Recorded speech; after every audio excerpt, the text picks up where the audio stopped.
How's everybody doing? So awesome.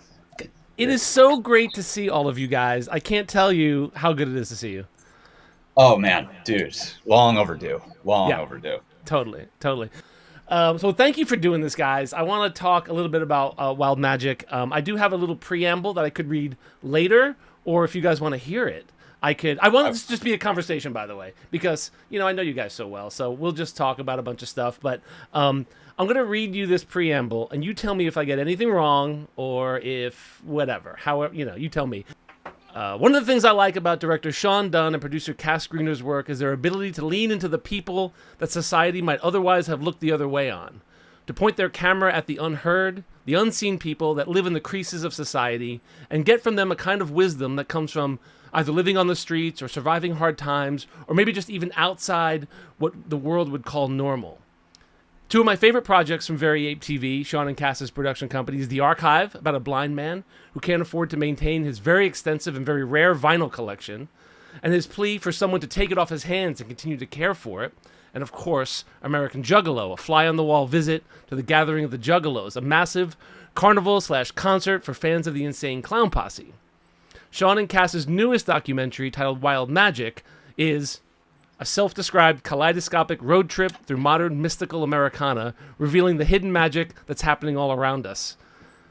And I love this next line, Sean. A living tribute to the glimmering pockets of light beneath the crumbling facade of the American dream, inviting viewers to slow down and engage with the unseen.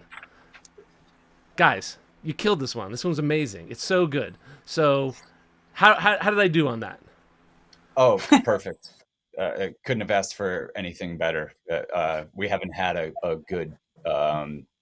We do podcasts, and it's just right into it, conversational. So to hear that, especially coming from you, that means a lot. Thanks. You've always been an avid supporter. I've always loved the work you guys do, and we can go back and talk. To pick. I didn't want to go on with all of the projects. I've watched all your stuff when they come out, like Cam Girls. I've watched them all, and I wanted to pick two. I wanted to rise two to the top, and then the Trump rally. You were going to Trump rallies before, like going to Trump rallies and trolling them were a thing. Like you've been doing that for a while. Yeah, we saw that he was getting these big crowds, and there was a lot of coverage about it, but no one was turning the camera around and saying, who are these people? And like all of these things, we went there and we're like, they are us. Damn, they're a little goofy, they're a little weird, but like they are us, they're Americans. And that was a turning point because we didn't have professional crew. We said, we're not going to be able to do that. We're not going to be able to with a real camera. So we just filmed on our cell phones, filmed for one day. I flew to Atlanta the next day, and Kathy had an edit the following day. That whole project took place in like 3 days. So Wow. that was a turning point for us. Wow. Well, let me go back. When did you guys start first working with Kathy? I started working with Kathy. I mean, you brought me into the History Channel, thank God. We met on some Pepsi corporate tapes that you were moonlighting on, and you pulled me over to History Channel, and I met Kathy, I think in 2004. And we'd worked on a lot of History Channel stuff together. And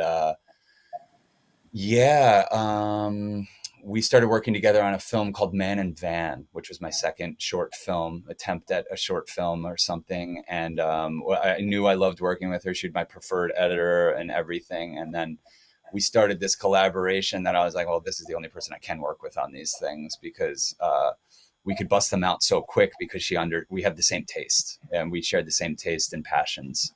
So that's the way I remember it, Kathy. I don't know about you. Yeah, for sure. That's exactly how I remember it. It was just we were always in sync, in creative sync. And one of the things I've always appreciated about Sean, though, also is that he has a very clear vision. And a lot of times when you work with directors, there's a lot of second guessing, which is fine. Understandably, we're all a little insecure in this world. But if Sean's insecure, you don't know it because he's so good at articulating his vision to you. And then I get it. And I'm 9 times out of 10 completely in sync with that. And then we just motor, and it's great. and then we bounce ideas off one another, and it's a true collaboration. Yeah, there was So I always remember this moment, and Cass was in the edit room for it, where we're down where Kathy's sitting right now, and we're in her place in Atlanta in her basement, and we were editing American Juggalo, and I had like a flash of, I know the end of this movie, which is very important. We need to stick the landing. And I just had this flash of like, here it is. And I remember just closing my eyes and just saying it out loud to Kathy, and she's scratching away. She's like, I got this, and threw it together. And I was like, that's it. That's the ending. And we focus on the beginning and the ending right out of the gate. So we had that, that opening montage and that closing. And I was like, the rest is just easy. So that it really speaks to how on the same page we are, because I feel like with a lot of other editors, I'd be like, all right, I need to strap in for the ride of my life of explaining this again and again and again and again. And you've been in more edits than me, Scolari. So you know how it can be sometimes. But when it's like that, it's like, this is a collaboration worth sticking with. Yeah. I want to talk about like a lot of your films. I get like you could say, okay, we're gonna go do the Archive, we're gonna do the Juggalos, we're gonna do the Man in the Van. But Wild Magic seemed to be. I wondered what your process was to come up with Wild Magic, because I wondered if you had this idea that you wanted to ask people what they thought magic was and just hit the road without sort of a thought, or what was your planning into that? Well, Wild Magic. What do you remember that day? Like, what was that like? Didn't I kind of come up with the title? Didn't we kind of hold that title for a long time? We met a man from West Virginia who embodied wild magic, and we initially were thinking we would focus around him. And then when pandemic hit, we kind of shelved it for a minute, and he is still a wild man, but he became a postman as well. So his life kind of became a little more confined with a new child and that sort of thing. So he's in the movie, but we expanded wild magic out to encompass a larger group of people. Yeah. So like, it was like a matter of like, we had the title in mind probably since 2020. And we always thought this is our magnum opus whenever we get to make this. And we thought it was like on the 10-year back burner. And then we got a call from Aaron Moorhead and Justin Benson, who are extremely accomplished directors in the Marvel universe, and they've made tons of independent films. And they had seen Florida Man, and they said, we will fund whatever you want to do next. So we brought them 5 ideas. And I always say 4 of them were very commercially viable, where they could have got their money back. And then there was Wild Magic, and they were like, we want that one. And I was like, it's a little intimidating, because I'm like, I don't know how to make this, because this film, probably more than anything we've done, is really the way Cass and I see the world and the way we live and the people we are friends with and run into and settle down and talk to.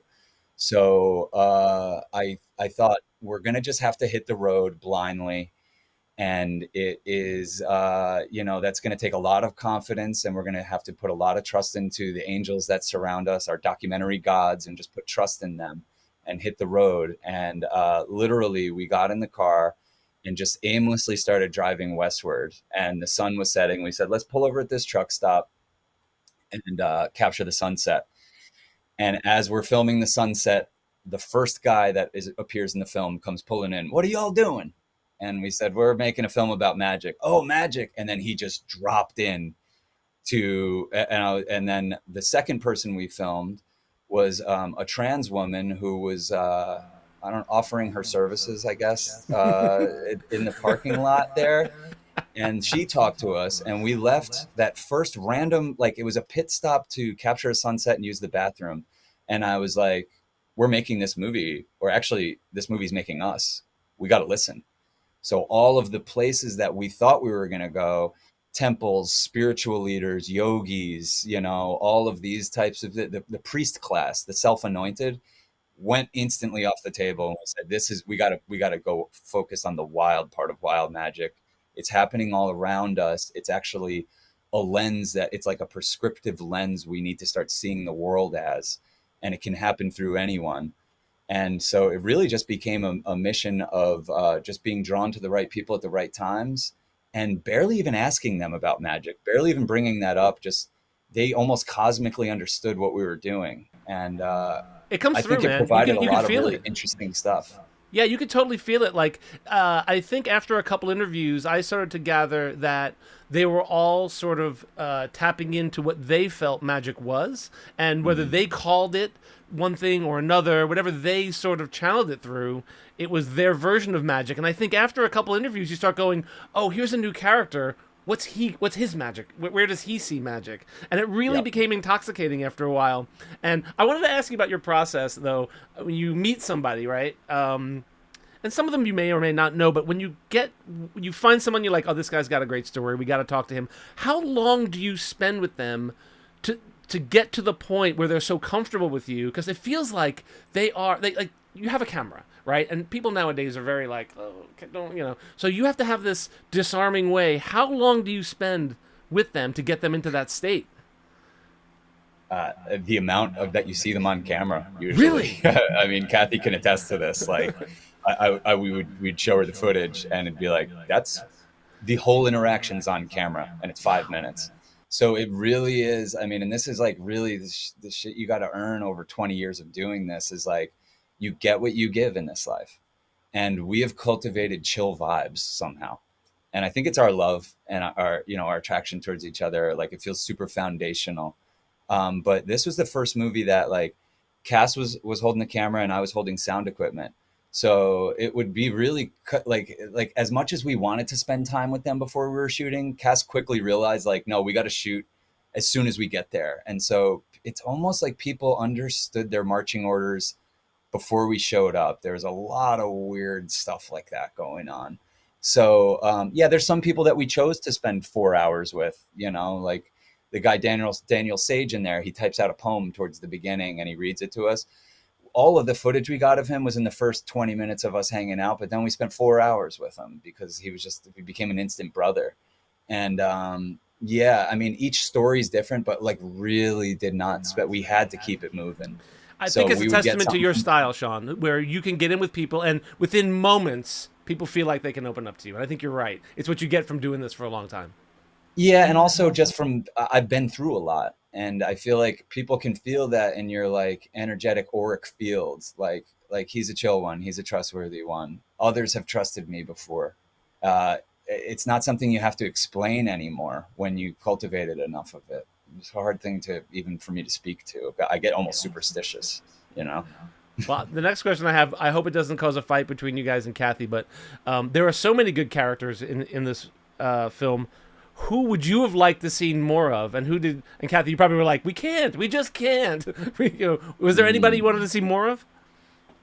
Well, there was a cut where that cello goblin guy, Rashad, was like, we kept coming back to him because I thought it was just the footage just popped and he was just so incredible, and it really was the right choice to just use him in certain places and have him pop up almost like the Joker card if you were shuffling a deck of cards and like, the Joker came up again. And just like a reminder of like kind of the silliness and the foolishness of what we were doing. And then that's part of magic too. But I don't know. Does anyone come to mind for you guys? Like, I think we nailed it. No, not for me. No. And what's funny is we generally do not get in fights over stuff like that. Generally, like we both kind of collectively all agree like when enough is enough and what feels right. And it's really always about feeling too. It's always about just what feels right. And sometimes you'll be in the edit and you'll be watching it and you'll think, you know what, this is actually going on a little too long. It's not boring. It's just going on a little too long. So let's just trim it up and, keep the pace going. And what's crazy is in the room, all three of us will have the same note at the same time. So she's really right. We're not disagreeing a lot. It's not like Cass is making a stand for this and we don't think it's right. And it's just like, we'll be watching it and we'll all jot down what turns out to be the same note. And so it's very obvious. The note I used to give people, like when they would come and cut stuff for me that weren't like 2 o'clock. They didn't have to be 30 seconds or a minute. Like when we were doing a BTS piece or something, it would always be, they say, how long should it be? And I would always tell them, it's as long as it needs to be. Like the moment you think it's too long, it's too long. And that's really, I think you guys are onto something by trusting your instincts, because a lot of people would put those instincts aside and be like, no, we must have, would you call him a cello goblin? We must have more cello goblin. By the way, after I saw your film, he inadvertently popped up on like my Instagram or TikTok or something, and I was like, oh my god, there he is. He's like, he's out there. Yeah, Yeah. he's a The lot algorithm. crazier on Instagram than in our film. Oh, It's yeah. he's wild. Yes, he is. Yeah. He's out there. I think the algorithm has a weird way of like, it knew I watched your film, and it's like, oh, you might like these people. Here you go. You know? He's actually probably one of the only people in the film that you could find on Instagram. Like that's kind of what I love about this film. It really is hidden pockets of light.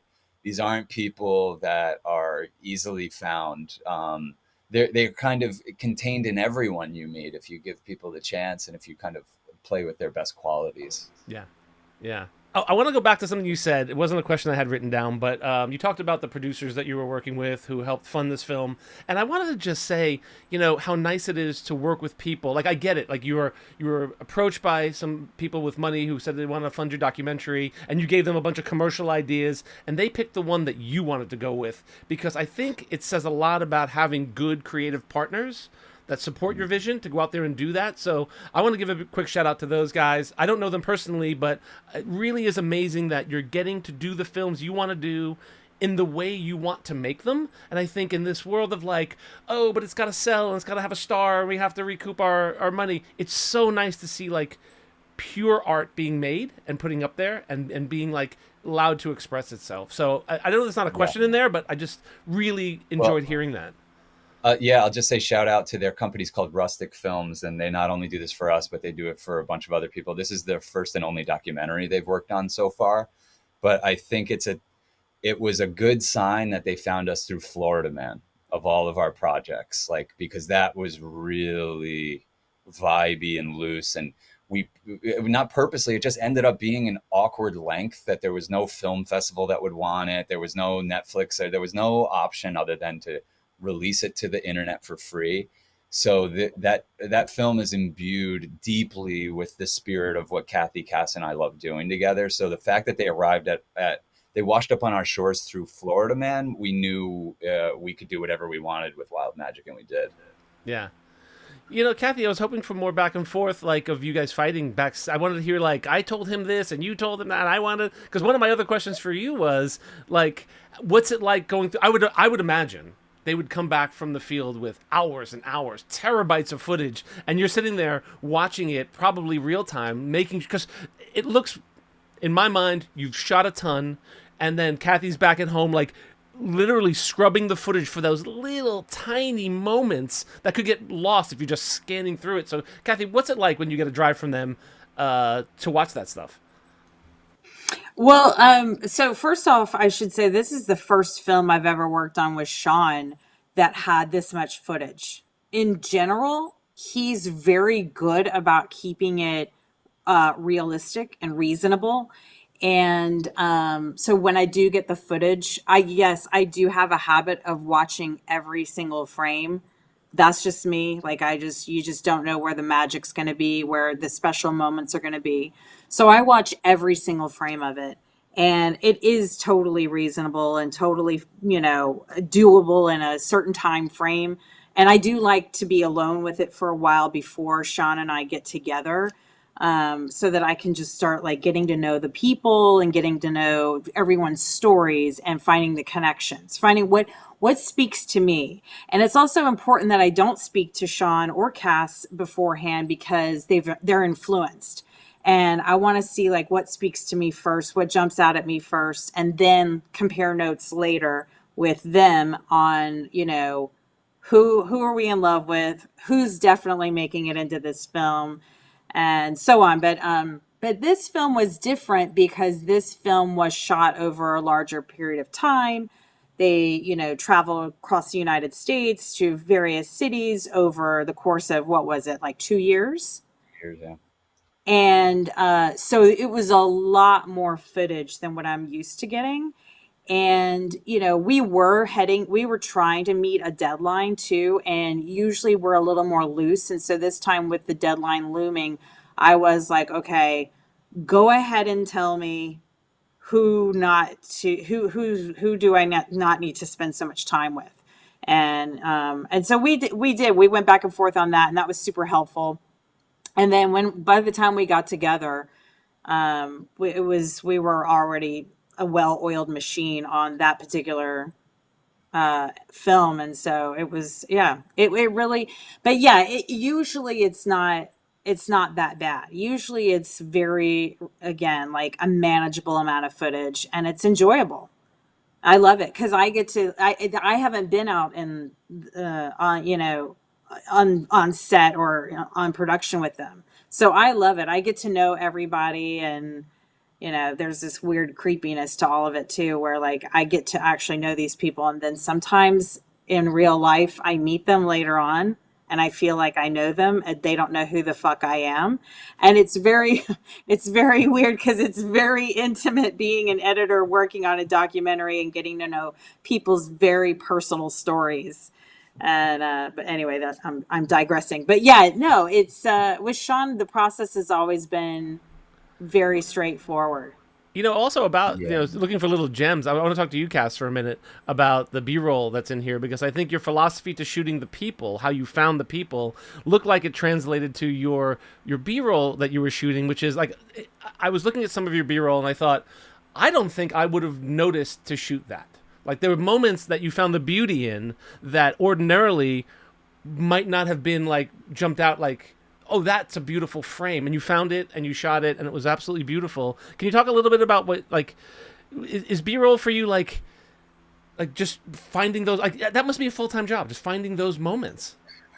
I mean, this being the first time, all I can think about is the shots that the flowers, the irises that I didn't capture that I can remember. So it's hard for me to be impartial talking about this, because I learned so much through this process. And if you want a little drama for the podcast, I mean, I think Kathy, usually the cinematographers aren't in the edit. And given that I did a lot of the cinematography for this film, there was some moments where I'm like, really, Kathy, we have to use this shot? Are you serious? What are you doing? Now we're getting the juicy stuff. Yeah, the juicy stuff. Well, and that's something we go through with all of our cinematographers. Like we work with. They usually just don't. They get to see it when it's too late. They get to see when it's too late, and they're like, "You left a lens change in there. What are you doing to me?" And we're like, "Just trust us, And then, but Kathy and Sean, because there's some bouncy driving shots that I'm like, this just looks bouncy and sloppy, and they're like, yeah, but they convinced me because they're like, well, this is how it's not AI. You're along for like a wild journey. It brings in a little bit of like.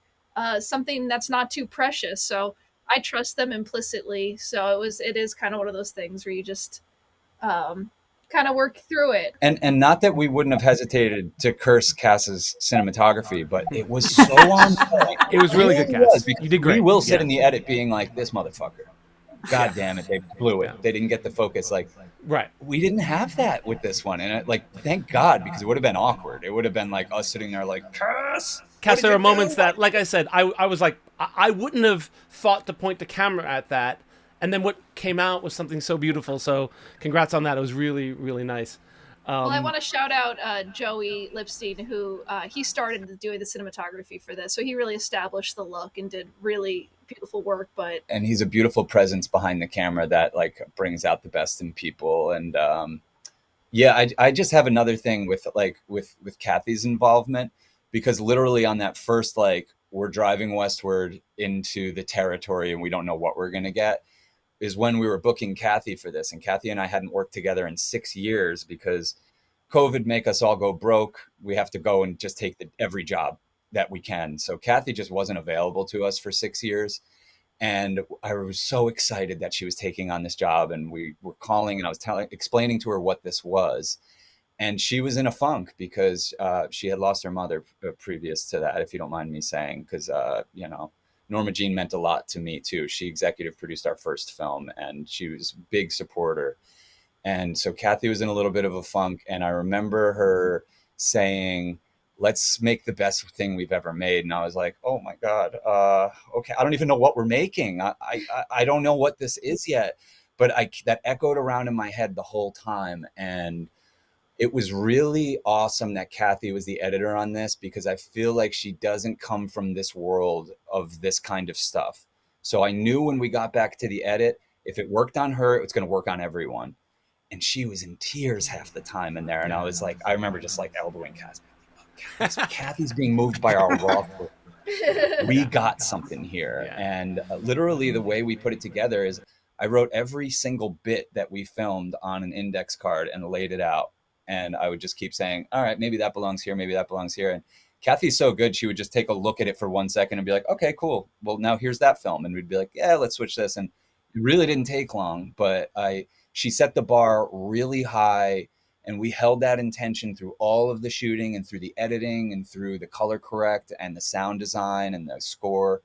And it was really like, Kathy's been a huge muse to me. My whole, we're collaborators, but she's a muse because I know we love the same stuff and I know she ain't gonna bullshit me.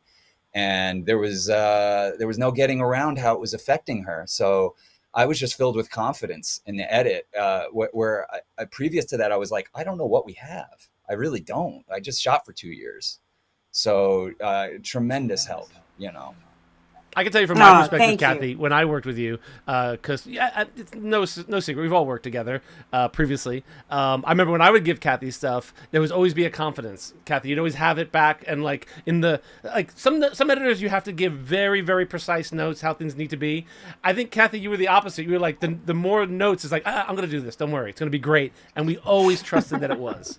Always. So Thank everyone you. would Thank fight you over both. her time at History Channel. I remember literally getting in knockdown drag out fights with like a guy like John Polakis, who's a homie now, but we'd fight over Kathy because like we had dozens of editors at our disposal, but we knew the real ones. We knew the really good ones. Wouldn't you book her before you even had a project? Yeah, that was like, that was a little secret. I think other people tried doing that too, but like I'd be like, oh, Kathy's on the schedule 3 weeks from now. I'll take that week. I'll come up. We'll have something by then.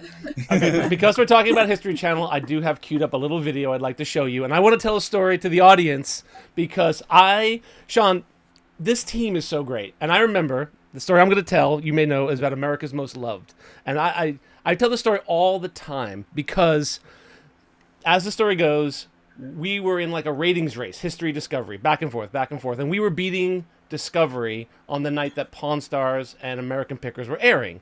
And they came out with a promo campaign saying they were the highest rated night on television. And we knew that to be false.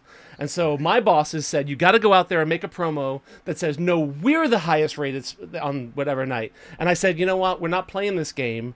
We're going to go and say we're more loved. I think our talent was really, and I think we all knew, we all had been around the Pawn Stars and the Pickers to know that when regular people interacted with them, it was always this like, oh my God, they're really huge. They're amazing. People love them. And all I said to you, I think, Sean, was go out and show that people love the Pickers and the Pawn Stars. Now I'm going to keep your mics hot if you guys want to talk through this, but I'm going to show you one of my favorite projects that you shot and directed. I came with you on this one, and it was very dear to me, but it's still one of my favorite projects. Check it out. I never see myself as someone on a billboard or on screen. I have people running up to me all the time and wanting my autograph, hugging me and kissing me. 2 years ago, I was sleeping in my van. When people come up to me and they love the show, that's what it's all about. Hey, you guys are awesome. All right, we got our picture with more on my face, less on my belly. Rick, I love you. I love you too. You're better looking in person. It first started off as like, I'd go places and people would go, do I know you? And I'm going like, no, not really. And they just go, yeah, you're that guy in Pawn Stars. It's one of my favorite shows. You watch American Pickers? We were just talking and we were like, God, what's it gonna be like if people recognize us? How you doing? We're huge fans. Hey, thanks for saying that. Hi, nice to meet you. Free buffet? Oh, Frank. Oh, you sure you want to give him a free buffet? You might go broke. Yeah, what's happening, man? Feels weird for someone to ask for my autograph. Who's your favorite? You are. Oh man, don't gas me up. I know it's the old man. I know you didn't come all this way just to see little old me, right? I did. I'm famous and I'm on TV, but I still have to wake up at 6 o'clock every morning and go to work. But at the end of the day, it's like, I'm just a guy from Iowa. I'm a barn digger, There you go. but I'm the same guy. What brings you into town? Getting married. Getting married? Why? My mom's totally in love with you. All the blue hairs are. I'm just still a normal, nerdy guy. I watch it every Monday, History Channel. All the way from Chicago. Keep this close to your heart, but on your car. 1, 2, 3. American pickers. We just be ourselves. Right. You know, wake up every day. We got 10 people that follow us with a camera in our grill, and Right, and tell us be what to do ourselves. for 19 hours a day. It's great. I mean, we're just regular people.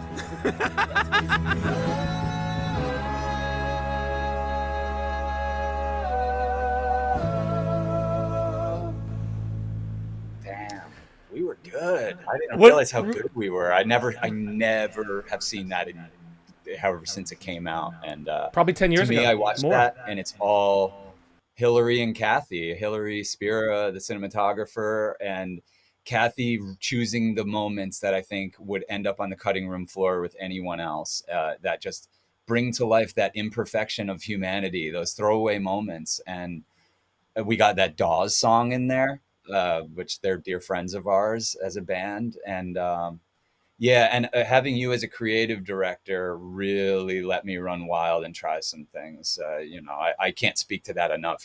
If I ever win an Oscar, you're like one of the first people I have to thank, literally. For Sean, pulling you're me so out. talented. Don't even, if you're up there accepting an Oscar, don't be thinking about me, okay? Please. No, I got it. But Kathy killed it on that one. I mean, let's Yeah. get real. Like, that's just smooth. Thank you. Didn't Johnny Fritz PA on that too? Yeah. That's when I met him too. Johnny Corndog, who we had made a film called Stray Dog about. Cass couldn't come. I don't know what you were doing, and she still regrets it to this day. I was that she wondering missed if you were that there, trip. Cass. I didn't remember or not if you were on that one. No, I had like signed up to office PA or coordinate or something, some job, and it was like turning into the next job, and I had to stick with my team or I get off the loop. And then I was like, after I missed that, and I was like, you know what, I'm never doing this again. And then I just was like, Sean, I'll do whatever you want. She forever. ran away with the circus after that. Let me tell you, so just to button the story up, when that came back and was in all the executives' offices, that originally wasn't going to be like a major campaign for us. It ended up becoming print. It ended up becoming so much more than when we started out. And I think that's a testament to what you guys just jumped in and did and brought so much to the surface of what could have been a throwaway idea. So still to this day, one of my favorite projects to have been a part of while I was there. So. Yeah, and the print campaign was done by another dear friend who we met on that shoot, named Joey L. Incredible still photographer, really hard, portrait photographer, hard to beat. Like his work is unbelievable and world renowned now, and it's just funny that we met on that. I think it's important for people to know. Go ahead. Yeah, I will say, shooting that, like I watched this and I feel like I barely did anything. It was so fish in a barrel because I think your directive on that was so on the money. Like they're out there, the fans are out there. It literally was just like, let's just go out in public. We just but do you remember what happened? I'm going to give you some credit now because do you remember what happened? We were supposed to shoot the pickers at like 9 a.m. at the Arch in St. Louis. And I remember thinking they were freaked out that nobody would come, right? And they were like, who's out Sunday morning at 9 a.m. at this park in the middle of, was it Minneapolis? Minnesota? St. Louis. St. Louis, right. Yeah. I'm going to cut this part out. But, like, they thought no one would come. But you guys were out there like, hey, do you want to see the pickers? Hey, come on, you got to see it. And then, I'm not going to say you orchestrated the moments, but you facilitated it happening because there might have been nobody there. And then after a while, it's like, pushing a stone downhill. It gathered strength. People were like, oh, what's that? What's going on? What's happening? And it turned so amazing. But for a moment there, we all sat there. I remember cameras were ready, like 9 a.m. and like, crickets. Nobody was around. So it's a funny story. I also just had this memory of destroying the camera. Hillary leaned it on a thing and I sat down and the camera fell from like 4 feet and it was damaged. Not so much that we couldn't do the shoot, but like she needed to get a new camera after that. And like, I remember that. It was crazy. It was good times. We were wild. So let's get back on track because I do want to talk to you guys about Church of Chill. And I feel like, while we haven't spoken, I have been tuning into your Church of Chill. They're quite long, so I don't watch the whole thing, but I love sitting with you. I love, it's like watching the fireplace on Christmas Eve, the Yule log, where I'll put it on and I'll watch you guys talking and I feel like I'm hanging with you guys for a little while. So I really, really did. Can you talk to me about what Church of Chill is and what you guys are doing with that? Yeah, Church of Chill is like... it's something that we came up with, but I don't think we're in charge of. I think it's a place that resides in everybody's heart, and it is a response to media poisoning and dark narratives. And I think of Church of Chill as just some guidance on how to reclaim your nervous system and let your light shine. So we just do a podcast every week, and it's just us talking. It's just us talking to each other, and yeah, I feel like this is just like words that came to me years ago, and it kind of started off as a joke. It started off as a title of one of our podcasts, and then I said, "What is Church of Chill?" And it's just become our community, and it's worldwide. And this is what putting a podcast out, you'll see, does. We have, I guess, for lack of a better word, fans and friends worldwide, because we put out this vibration that's about positivity. It's about PMA, that positive mental attitude, and making it your religion. That's why I call it the church. Like, you have to make this stuff sacred. You have to make this your religion, because what we're competing with is just a tidal wave of darkness, and it's getting the best of a lot of people, and it's where the despair economy comes from. It's where addiction comes from. It's what losing the amount of people per year to suicide that we lost in the entire Vietnam War. And look how young people responded and shut that fucking war down. We're losing more people than we lost in the Vietnam War in its entirety every year to despair and hopelessness. And there has to be people stand up and say something about it eventually, and not just say something about it, but just embody it. We're not sitting there talking revolutionary stuff all the time. We're talking to each other, but we're talking about love and positivity, and trying to birth the artist that is waiting to come out in people that maybe capitalism has made them too scared to go towards. But so it's a vibration that we hold near and dear, and it's like literally become our religion. So when someone hits me with wanting to talk about Trump and all how life sucks and this and that, I say, "Oh, I'm sorry, this is against my religion." You wouldn't believe how well that works to just shut something down. I'm using that, man. It's against my religion. Sorry about that. Yeah. Do you have any? So you guys have been doing this. When I look back, you guys have been doing the YouTube thing for a long, long time. Do you have any advice for me as a fledgling YouTube channel? I would say keep doing it. It seems like nowadays, like, we don't do this enough, but clips really help. It seems like you're way on to that. I would just say keep doing it, and through it all, you'll find your authentic voice. And I've watched your stuff. You're a very sweet man. You're hard to believe. You know, Kathy and I have talked about this a lot. You're a hard person. It's hard to believe. So I would just say keep leaning into that and who you really are. And I think you're talking like one of the sacraments of the Church of Chill is not only music, but cinema. And I'm a cinephile, and we do a weekly film club meeting. And so we all get to feast on the same film together and then talk about it. And like, you're doing that, and people are going to keep joining, and you just have to be patient and consistent. That's what I would say. That's the only way we've built our channel, is just consistent. And it helps to have American Juggalo in our back pocket and Oxyana out there for free, that still thousands of people per day watch those movies. So, you know, you might want to make a badass movie every now and then and drop it in the channel as well. If only I could, Sean. If only I could do that. For you guys at home, you can find all of Sean and Cass and Kathy's films in the comments below. I'll put links to all of them. I'll put a link to Very Ape TV and a link to Church of Chill. Thank you so much for coming on. I wanted to just end with this one last question. This is for all three of you. I end every one of my videos with film is about community. And I can tell you what I think that means, but like, the reason I say it is because film isn't made by one person. It's made by a team of people, and it's meant to be consumed by a team of people. It was invented to be shown in theaters. And I wanted to just know what film as community means to you guys. It means getting to work with my friends, because if I didn't want to, I would be a painter or a photographer or a writer or some person that could do this in a vacuous void by myself. But my friends are my muses. My friends are my dearest collaborators. I mean, Kathy's been my best friend for 21 years now, and and we like to expand the family. And we like working with different cinematographers and different people, different collaborators. So it literally, like, it's weird. It's almost like asking a fish to talk about water, but it's not existent without our community. And, you know, Kathy, and we're, you know, do you want to say something about that? I mean, beyond, yeah, of course, the collaboration community, but we also get to leave a lot of these films having met lifelong friends.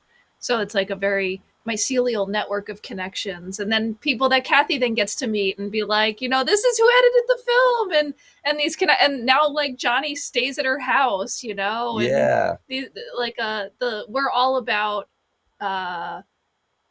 really expanding our family. And so it's a really great way to do I've that. watched Kathy's family grow up. Like, I used to go down there and she'd be changing diapers, and now they're going off to college.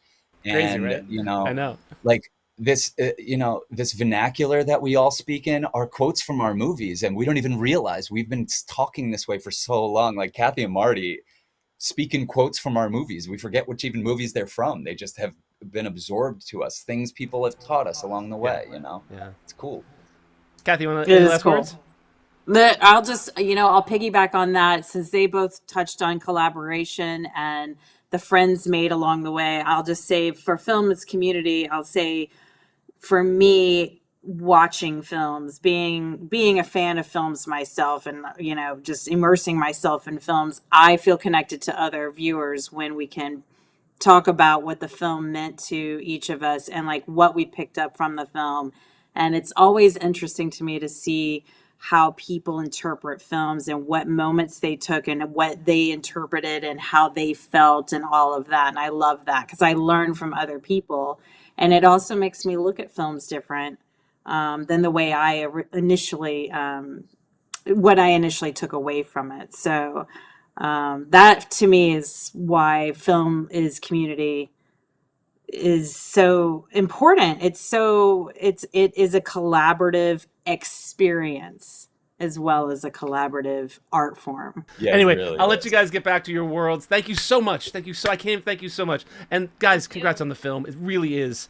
It really is awesome. I was really happy to see it. And it was. I love movies when I don't know where they're going. And I was like, because it's so many movies today. You're like, I know how this ends. I was watching Wild Magic, going, I'm just here for the ride. I'm just gonna float this one out. It was so nice. So it was such a great experience. Thank you guys. That you couldn't have said it better. Like that's a beautiful sentiment. Thank you so much. Yeah. Yeah. Really appreciate it. Really appreciate your touch, brother. support. And thank you for You having too. us on. You too. Let's not be strangers, okay? Yeah, we're around. No. Sounds good. Bye, guys. Take it easy. Bye.